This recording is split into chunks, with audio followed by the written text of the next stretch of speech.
All right, everybody, welcome back. Automotive Inc. here. Today we're doing something kind of fun. As I told you, I have lots of other towing videos coming up. I wasn't anticipating this one at all, but why not? So, at the end of the day, we are back in Loki. Got my dad's truck put back out in the garage there, and we took Loki up to the mountains to the complete west side of Colorado. Picked up 38 feet and 15,500 pounds of juicy fifth wheel. So we're gonna run Vail Pass. We're gonna run the Big Johnson side of the IKE, and we'll talk about fuel economy, because the biggest thing that this has pulled up was, like I said, like 14.5. So we got a little bit more weight here, and we are going to take this back into the metro. So we're going to check in certain points here throughout this journey. Real quick, somebody asked me about cameras. So just to reiterate on the camera situation. All right, so the cameras here, you can bring up your bed detail camera right there if you'd like. But for 24, Ford does allow you to turn on whatever camera you want a big blow up of. It'll stay on basically for quite a while. I think it actually takes this button to depress before it'll shut off. But if you want to see any of the other views, you can check your tires, check your landing gear, especially if you're going through a dip in town. It's kind of nice with that. If you have the aux cameras I do not have, you can do that. You can zoom in even closer. I like having the bed one up on the side just so I can monitor anything with problems. But then we shut that back off, and you have your cameras. We have the trailer intelligent navigation turned on, meaning I was able to dial in weight, length, and height to help travel here, although I-70 is a major highway, so we should not run into any issues with height, obviously. But it is nice, especially if you're traveling areas that you're not familiar with yet. And of course, I have everything set up in here to let me know where fuel stops are and everything. And if we turn the camera over here, it'll probably focus eventually. We've already went about 63 miles, running about 8.8. I haven't dialed this trailer's name in here yet or whatnot. It is 81 degrees. 79 now. 217 trans, 204 oil temp, 192 water. So we'll just kind of monitor it, but we'll pull these hills and have some fun with it. Everybody, so now we are going up Vail Pass. If you've ever been through Vail Pass, it's almost tougher than the Johnson, the IKE. Reason being is because it's always under construction, it seems like, and you have some curves where you got to slow way down. Trucks have a lot of problems going up this, and so far Loki's doing really good. I mean, we've went 173 miles. We're getting about 8.7 miles to the gallon, and the ride of this trailer is a little bit heavier, so the suspension's really kind of, really better ride quality, although this Colorado roads are garbage. But I mean, it's just doing its thing, man. It's going right up the hill. Again, the Godzilla is not lacking for power for sure. And let's just take a look here. So here we are, kind of cruising up the mountain, and like I said, this is a pretty steep grade. I know that coming out of Silverthorne going up the Johnson, it's steep. It's about 7 miles long, but I mean, this thing, Vail Pass is not a weak pass either. And what's cool about this run is, like I said, this is coming from the western side of the state. So when you say running the mountains, indeed, that's what it's doing. So you can see right there, construction signs everywhere, work, work, work always. And I don't know if you can see the heads-up display with the tack there. And again, it's just working. So temps are good. Since I changed to the full synthetic, I believe that the engine temps are lower than they were last time. Another one of my favorite views is trailer blind spot view, like that a lot. So trans temps 221, oil temps 217, coolant is 203. And so far, again, 8.7 miles a gallon, so not bad there. Now, one thing I do want to say is again, the Ford steering is lighter than the Chevy. So going around these curves, it's fine, but the heavier steering in the Chevy just feels a lot more confident. And that is one aspect where I think, again, it could be a tremor thing because of the more progressive springs up front, if you will.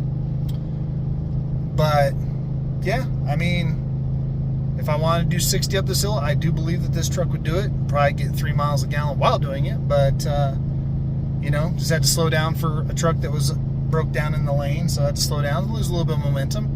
But she's climbing. She's running good, about 3,100 RPMs. And then we'll start going down. And then once you go down around through the Vail, kind of flattens out for a little bit, but we'll just see how she climbs.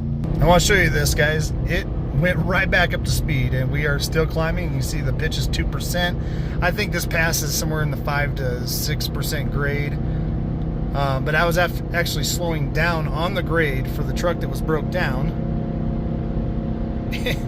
And it's going over the posted 55. So I probably should back it off a little bit. I don't like speeding on the channel or in general, but I mean, it just went right back up to speed. And I mean, again, having all that torque available at 1,500, I think it's 1,500 or 1,600 RPM, you have all that 475 pounds of torque.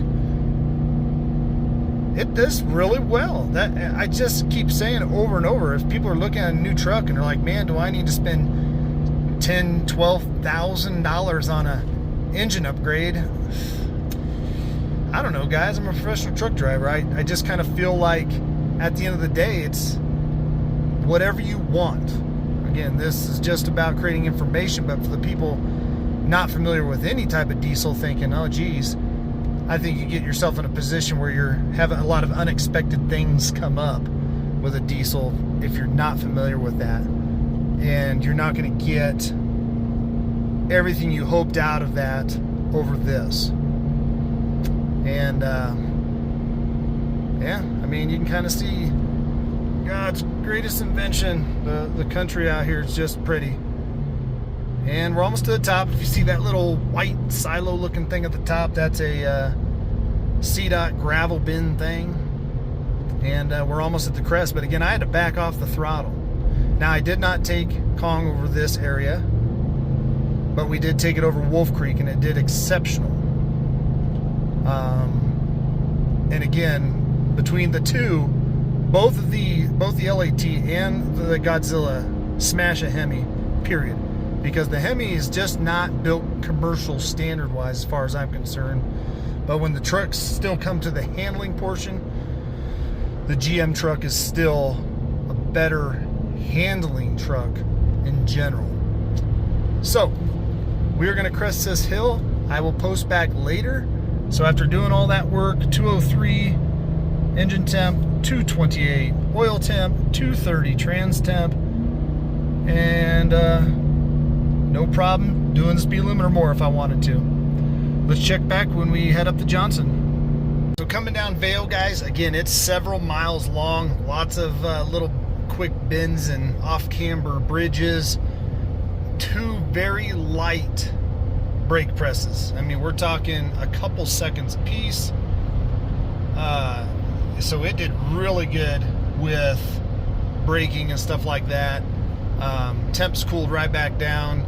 And these braking applications were super, super light. It, like I said, it did really good coming down it, using the engine braking and stuff. Very pleased with that. Went right up Dillon, and now we're getting ready to go up the Johnson part of the Eisenhower Tunnel, or the IKE. So we'll just see how it does. We ran that 11 Duramax on the channel up this hill, so we'll just see how long it takes. Obviously, traffic and stuff, it's hard to say.